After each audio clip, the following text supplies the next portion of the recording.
ఆంధ్రప్రదేశ్లోని కడప జిల్లా ఎర్రమల్లె గ్రామానికి చెందిన లెఫ్ట్ ఆర్మ్ స్పిన్నర్ శ్రీచరణి భారత మహిళల జట్టులో మెరిసింది. ICC women's cricket world cup 2025లో భారత్ విజేతగా నిలవడంతో ఆమె కీలక పాత్ర పోషించింది. మారుమూల పల్లెటూరు నుంచి రికార్డు సృష్టించిందామె. పేదరికం, కష్టాలు అన్నింటినీ ఎదిరించి దేశానికి గర్వంగా మారింది. ఐసీసీ మహిళల విభాగంలో భారత్ కు మొట్టమొదటి ప్రపంచ కప్ అందించింది. ఆమెనే మహిళా క్రికెటర్ శ్రీచరణి.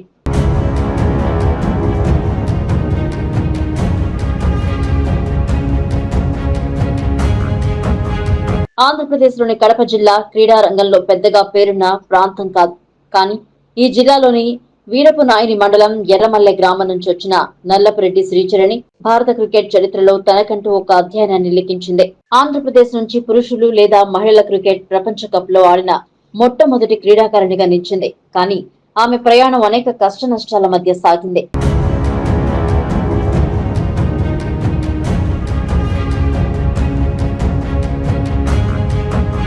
21 ఏళ్ల యువ లెఫ్ట్ ఆర్మ్ స్పిన్నర్ క్రికెట్ కి చాలా ఆలస్యంగా అడుగుపెట్టింది.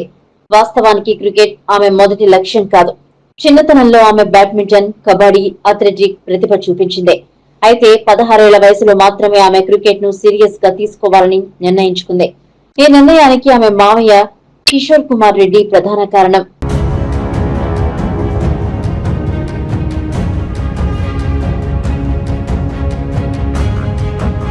ఆమె క్రికెట్ ను ఎంచుకోకపోవడానికి ప్రధాన అడ్డంకులు ఆర్థిక సమస్యలు, కుటుంబం నుంచి మొదట్లో వచ్చిన వ్యతిరేకత. ఆమె తండ్రి Chandrashekar Reddy Rayalaseema thermal power project లో చిన్న ఉద్యోగిగా పనిచేసేవారు. క్రికెట్ జట్టు ఎక్కువగా పురుషుల క్రీడ కావడంతో ఆమె తండ్రి మొదట్లో చరణి నిర్ణయానికి మద్దతివ్వలేదు. తండ్రిని ఒప్పించడానికి ఆమెకు ఏడాది కాలం పట్టింది. చరణి చెప్పిన ప్రకారం ఆమె క్రీడా జీవితాన్ని ప్రారంభించే సమయంలో తన కుటుంబం అప్పులతో బాధపడేది.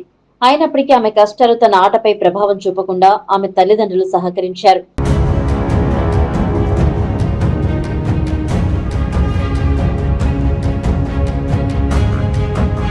క్రీడా జీవితం ప్రారంభంలో శ్రీచరణి మొదట ఫాస్ట్ బౌలర్ గా శిక్షణ పొందింది. ఫాస్ట్ బౌలర్ గా వికెట్లు లభించకపోవడంతో స్పిన్ బౌలింగ్ ను ప్రయత్నించగా బాగా కలిసొచ్చింది.